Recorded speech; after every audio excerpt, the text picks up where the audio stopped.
Hello, hello, hello. We good? Okay. Good start. Can you do it now? Okay. Hi, this is Michelle, and I really want to reach out to everybody who's been praying for me, and thank you guys so much for it, because you're the ones that are keeping me going.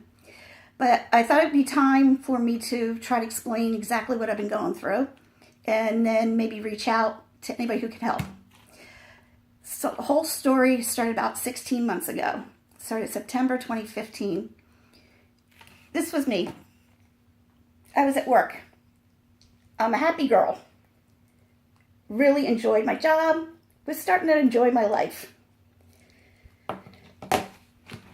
While I was working one day, I started having an allergic reaction on my body. My arms turned bright red. My face turned bright red. My legs turned bright red. We knew it was an allergic reaction, but we didn't know what was going on at that time. So we got the Allegra. I'm working, and I work near the emergency room, so I'm pretty lucky on this one.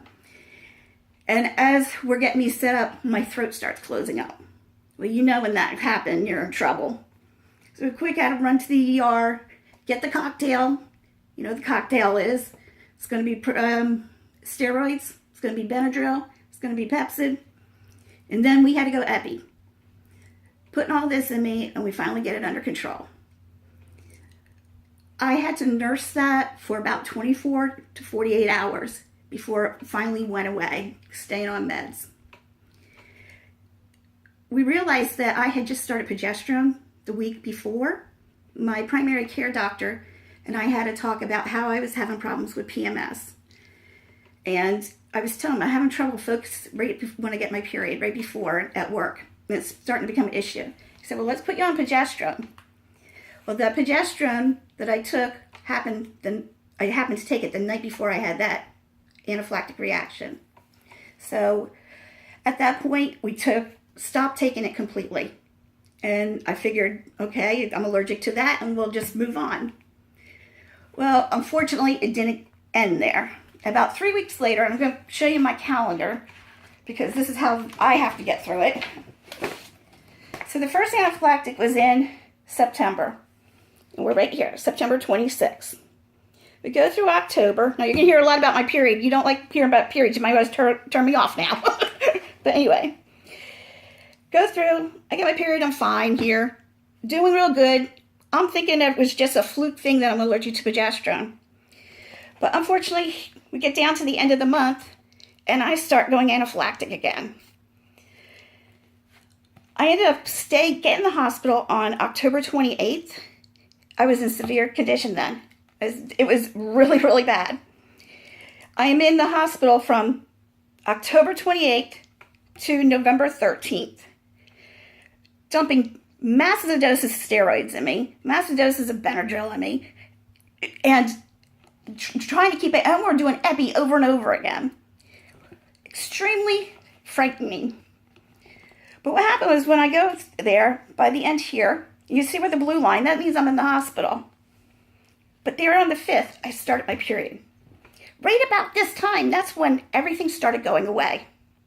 I started going down. My throat started opening up and everything.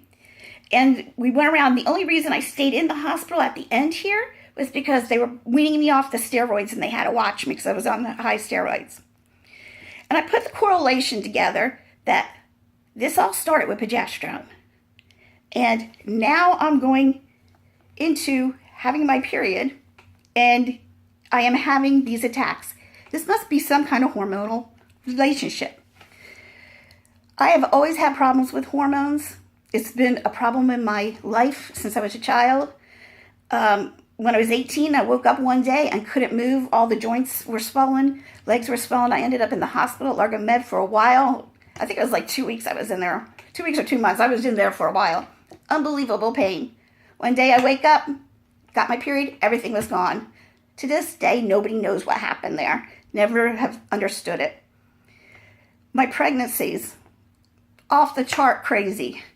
My daughter, when I was pregnant with her, I had hyperemesis gravidarum, which is when you got morning sickness and you vomit a lot. I was hospitalized 6 times with her. My son, he was 5 years later, and the doctors told me, usually when you have hyperemesis the first time, you usually don't get it the second time. No. Mine was 10 times worse. At 5 weeks pregnant, I was almost at complete kidney failure, liver failure. My saliva glands ruptured in my mouth because there was so much saliva produced. I lost 6 teeth. I was able to get through. I put on TPN at 5 weeks pregnant and had to stay on TPN until I gave birth. Then I had surgeries to fix where the acids had destroyed me. So obviously my tooth got tied. I ain't going there again. Anyway, so I do have a history of having problems with hormones. That's my history. Okay, so we're going to go back to here. One of the things that happens, like I told you, is that I turn real red. I'm going to show this picture here. You can see it usually happens on my face. And it does have like a butterfly effect. So you think lupus, but done all the ANAs and all the autoimmune tests and everything. Autoimmune's been ruled out because they come back. But there are certain things that look autoimmune to me. That redness also goes on like my arms and my chest, underneath my chin. Now let's get back to the timeline. So here, I'm doing better. Get home, doing okay. Come the 26th, I'm in the hospital again, anaphylactic. Here I go, 4 days anaphylactic. Get out of the hospital, and I get my period. I said, right on there. So I am totally convinced this is like related to my period. It has something to do with my hormones. Now we go to the fun stuff. Insurance. I work for Baycare, which is a health industry here in Tampa Bay. And when you work for them, you get your insurance is exclusive to them. So you only can go to the hospitals or the doctors who are in that group. One of the things is all the doctors, when I was there in November, are telling me I need a tertiary hospital research because this is off the chart beyond them. So we have to fight like crazy with the insurance company to get me to go anywhere. I finally got to go to USF. It took a while to get them to approve it, but I was able to go to USF. I think my first appointment was like the 16th or 18th of December. And this is with the allergy group over at USF who is known nationwide how good they are. Saw them twice in December. Went over everything with them and then came back after they reviewed. They came with me. This is where I was told I have idiopathic anaphylaxis. What is idiopathic anaphylaxis? It means they don't know. All I know is I have a chemical within my body which it produces, and I'm allergic to it. So basically, I'm allergic to myself for some reason. And the reason they are able to identify that is because how the rashes are on my arms and my face. The type of rash I had shows that it's a chemical reaction in my body. But we all have like millions of different types of chemicals. We're all individuals, we all do. And they're not able to pull out all your little individual chemicals and see which one you're allergic to. It's way beyond that. So what they have to do then is treat the symptoms until they figure out. Well, being told I'm an idiopathic and then I'm going to have to stay on steroids and nurse this thing with Benadryl and everything, that was an answer for me. I'm like, no, I can't live like that. We have got to figure this out. So I went ahead and made an appointment for later, and then I'm doing research. Okay. As I'm doing the research and everything, I come across something called progesterone dermatitis. It's when you actually get you have an allergy to the progesterone. I'm like, well, that's what started all this. I must have this, right? And they do get anaphylactic. But the further I studied and the more I delved into it, I was not anywhere near what they have because of the symptoms on the skin. Those people who have that kind of allergy, they usually have like lesions, blisters. It's more skin type stuff, less the anaphylactic. My stuff's more anaphylactic with the rash.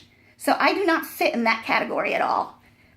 So I don't know what to do now. So I go back to USF, and they say to me, Michelle, this is idiopathic, but it looks like it's hormone mediated in some way.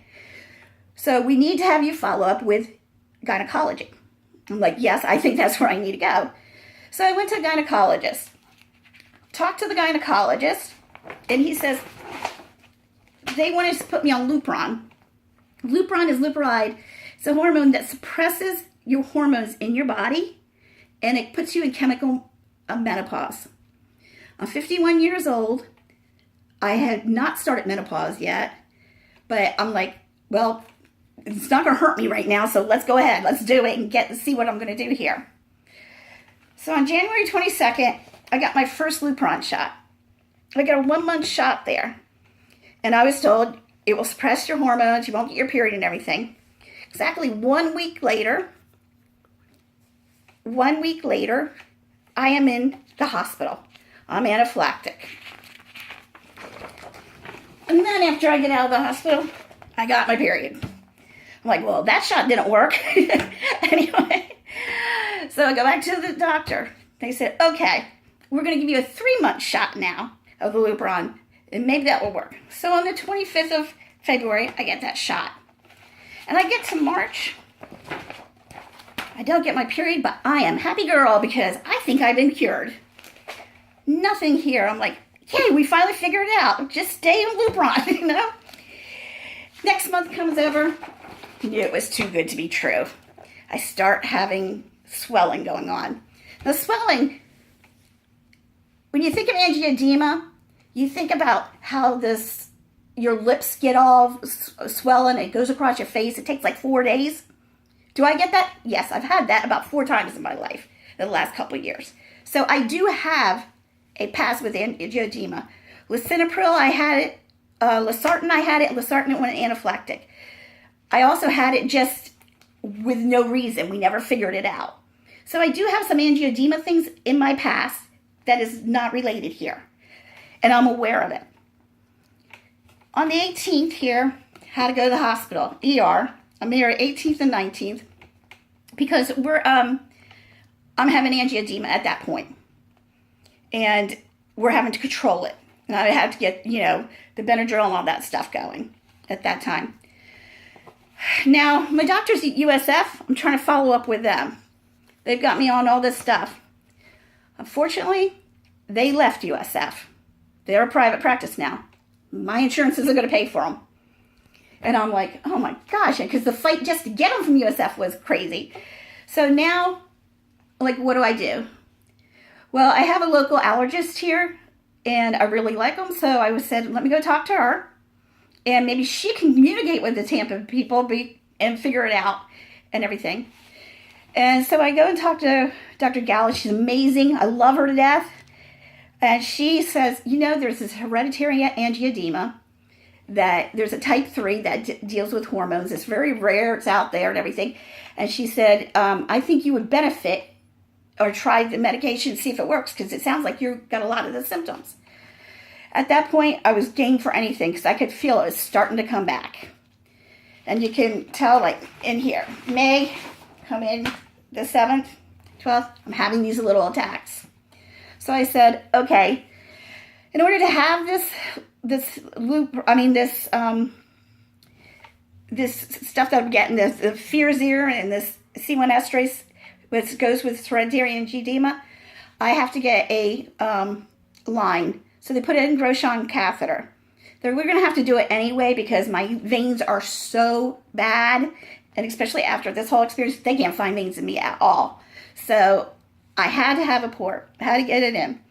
So they put the port in, and I start with the C1 esterase, and I'm starting with the Firazyr. It's the end of the 3 month, and I got to get another Lupron shot. I'm kind of thinking this is going to be good because I remember in the beginning how it was good for me in March. Maybe a strong dose of this Lupron is going to make me better. So I'm like, okay, let's do the Lupron shot. Well, it was a joke on me because exactly 1 week later, I'm in the hospital. I am in the hospital almost the entire month of June. Bad anaphylaxis. Angioedema, really not good. Not good at all. So we're in the hospital. They don't know what to do with me. I've got every discipline coming in, trying to figure out what's going on, and it's beyond their scope because, we're St. Pete. It's a great hospital I work for and everything, but we need the research at this point. We reach out to Shands. Shands says, bring me up there. Go to Shands via ambulance. When I get to Shands, I go into an attack there. I'm only there like half an hour, and I'm in ICU. I'm in ICU for like 3 days. Come out of ICU, and the doctors at Shands come to talk to me and tell me, basically, they don't have the research available for my condition. I would need to see an allergist, which is not a doctor who comes to Shands. Allergists usually don't go to hospital or have privileges. And if I follow up with a gynecologist, it would have to be off campus too. But they really don't have the research available for me, and I need to look at other means of tertiary hospitals, like Mayo, like Cleveland Clinic, like something like that. I'm like, okay, we wasted that trip. Had to fight like heck with the insurance company to get there, but okay, we'll have to move on. So we get to July. I'm having problems with my central line. We're having to fix it and everything. End of July, I'm in the hospital. 31st through the 9th. I am not doing well. I'm having a real bad time here. Get to the end of the month on the 27th. This is the one that was scary. This is the one where the ambulance came and picked me up. I went into respiratory code. I'm a nurse, so I know what some things are when they're talking. And when you're hearing, you're being pushed 3 epi, and you're being pushed, high steroids and everything, just to get me going, and my sats are down in the 60s. I'm out of it. It's not good.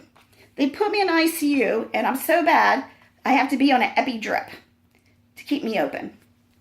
And I'm like, why is this so bad? And I'm half out of it. Well, guess what?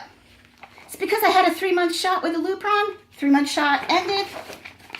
I get my period right after. Now, my theory is that my hormones are rushing back in because they've been suppressed, rushing back in, and that's why everything's really bad. I don't know, it's just a theory, but it kind of makes sense to me. So you go here, end of September, go to 28 days down, in the hospital, get my period. Do you see the correlation between in the hospital, getting my period? They're like everywhere here, And it's been like that for 16 months. Problem is, nobody knows why. Why is this happening? They don't know anybody who's had this. We're reaching out. Nobody they know has had anything like this. They don't know what to do. In October, I'm in the hospital again, but I don't get my period afterwards. It was kind of weird that, I know what was going on here. In there. This is when I go to Mayo. I'm fighting like heck to go somewhere. Go to Mayo Clinic up in Jacksonville. We're up in Jacksonville. I assume when I go to Jacksonville, I am going to get a group of doctors who are going to sit with me, hear my story, and they're going to collaborate and get this together. I got a letter from my insurance company 2 days before I went to Jacksonville. That letter said they approved me to go to Mayo, but they could only do 1 test, and I only could have 1 consultation with the allergist. Basically, they tied the hands. They tied the hands because they don't want to pay Mayo. But they can't treat me. So I'm in this little struggle with the insurance company. We go ahead and take the test. The test, what they're doing is checking to see if I'm allergic to progesterone or estrogen. They do the allergy test with them. I'm fine with that. I don't have any histamine reaction to that at all.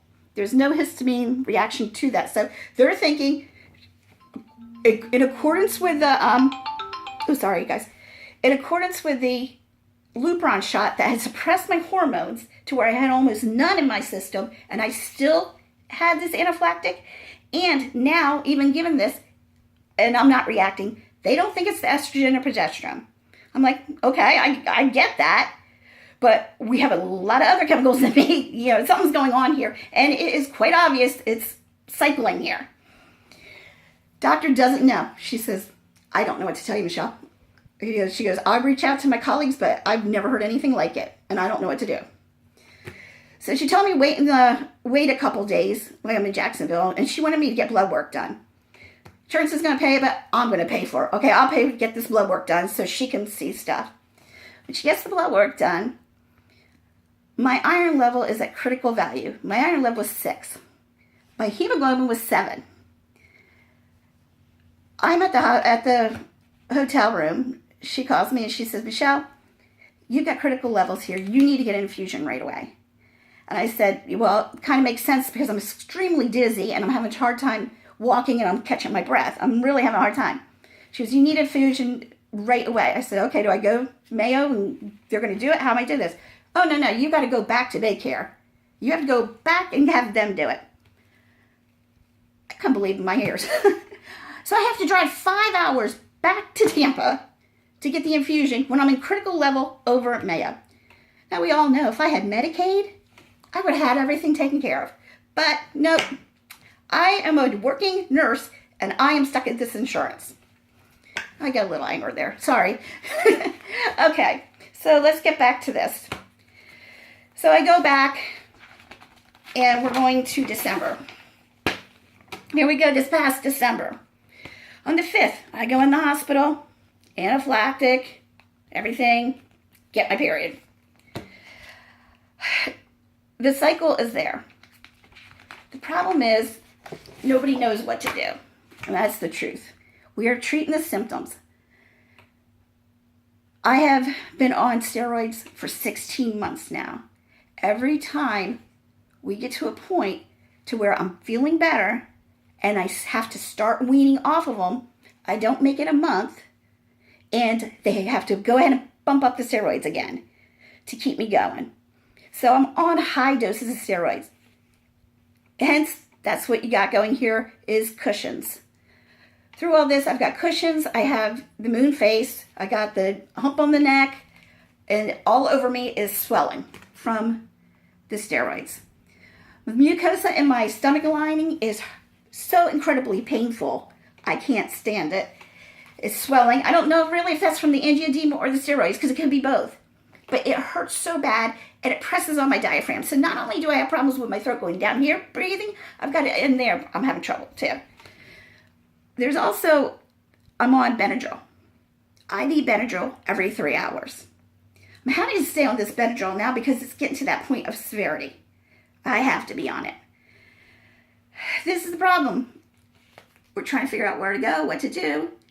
And at the same time, I'm being told by my doctors, this treatment is going to kill you. You're not going to live much longer, Michelle, if we keep going that way. I'm like, I understand what you're saying, but what do I do? Nobody has that answer. Nobody knows what to do. I thought from the very beginning, hysterectomy. Just give me a hysterectomy. All my girlfriends have one. They're all happy. Give me one. I'm 51. Let's get it out.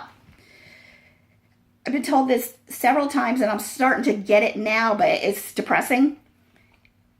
If I get a hysterectomy, one, I'm probably not going to get the insurance to pay for it. Because if you do look at the test, you're going to see that my ovaries and my uterus are fine. There's nothing in there. There's no tumors, no fibroids, nothing. So there's really not a reason for them to take it out because it's a viable organ. If I had that done, it would be an elective surgery.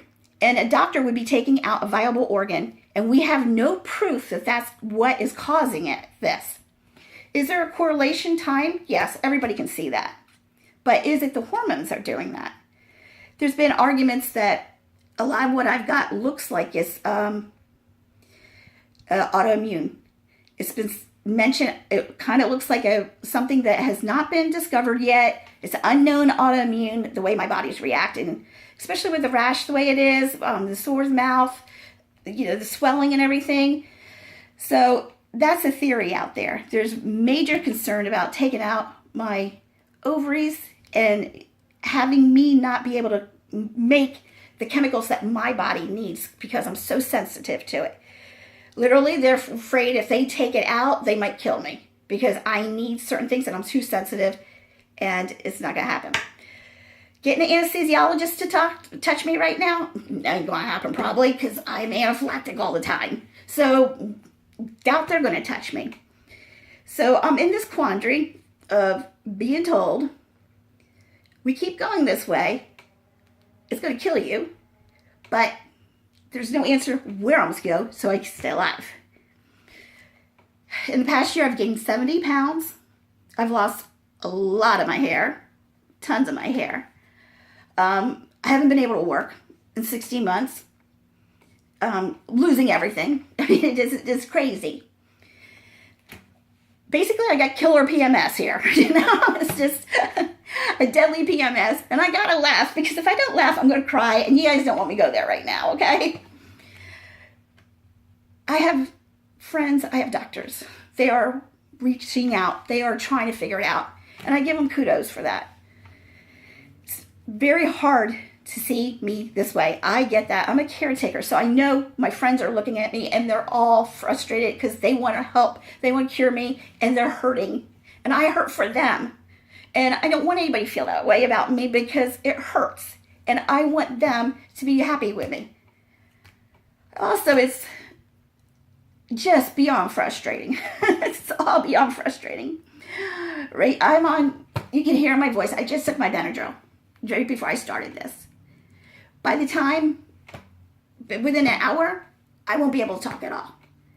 What's going on? They just recently found out, because, oh, by the way, I went back to the Tampa doctors now, and I'm paying them cash out of my $1,200 I get a month from Social Security, but we won't even go there. I am paying them cash. I had a guy, I've had so many nose scopes going down, check my throat. Unbelievable. I had one that saw the angioedema. The other ones didn't. But this last guy I saw, he was supposed to be super doctor or whatever. He went down. He said, it's definitely not my vocal cords. They were thinking I was spasming. And I said, I do spasm in the vocal cord. That's usually when I panic, though. It's not the original part. In the beginning, what usually happens is I'm swelling in the back, and then I have this massive mucus strip that's going down. And between the mucus strip and the swelling, I can't get air down. I can't even get things down because it's all stuck back there. I'm not able to even take pills at that time. I'm not able to eat anything because everything is stuck in the back there. And I have a real hard time swallowing and everything. So that's going on. And my sats go way down at that point. You'll just see I'm like at, 93, 92, and then I'll go to 80s real quick and go down. It's heading that way. I had seen speech pathology. They pushed the vocal cords as much as they could to see if I'd have any reaction. They ruled out vocal cords too. So vocal cord dysfunction is not it. The doctor did see that when he was in there, the muscles that are around my neck, around the throat and everything, that they are actually squeezing in. So there might be like a message thing going from the brain to the muscles that are not working right. Kind of makes a little sense to me. I'm getting there, but I get it. Benadryl has been my pull out. For example, if I take Benadryl, I shoot it in me. What it does is, you know how like you get the saline taste in the back of your mouth when they push it? I get the same thing with the Benadryl. It like opens it up. And as soon as I get it, it's like within seconds, I can feel it open up and I can breathe. And then within like 20 minutes, it will start filling up and you'll start hearing my voice go raspy again. And then it starts filling up with whatever. And it goes to 2-3 hours and then I'm having to do it again. So as of today, 16 months later, we're treating the symptoms. And everybody's frustrated. I get it. I get it. But I still got to look for answers. I need your help. So if you could, please, if you know anybody who might have any kind of information relating to this, anything that they might have heard like this, please forward it to them. Forward this to them and have them call me. I don't know what to do after this. I mean, doctors are looking into it. They're helping. I give them kudos, like I said. They're trying. That's all I can ask. But I need to get a special push out there because this isn't getting any better. It's getting worse. I'm building up tolerance to the Benadryl. I know it. Building up tolerance to it all. The steroids are killing me. Heart dysrhythmia. I am on heart medication now. I've got POTS syndrome. Sugar levels are off the wall right now because it's affected my pancreas. Pancreatitis, got that going. My liver levels are now off. My blood levels are, iron is so low all the time. The organs are starting to break down. I can hear it. And it's going to be the secondary here that's going to really take me over because of the steroids and everything. I've got to get this under control. And I got to figure out what to do. Is the hysterectomy, will it work? I don't know. I don't even know what to even think now as far as that. Somebody put me in a coma for 6 months while you put it. I begged for a trach even. Give me a trach so we can get through. And that's really, they don't want to go there because I have lung infections and everything. But when you're at this point, you'll do anything. Thanks again for helping me. Prayers, thank you, thank you, thank you. If you think of anything, just call me or write me. I appreciate it.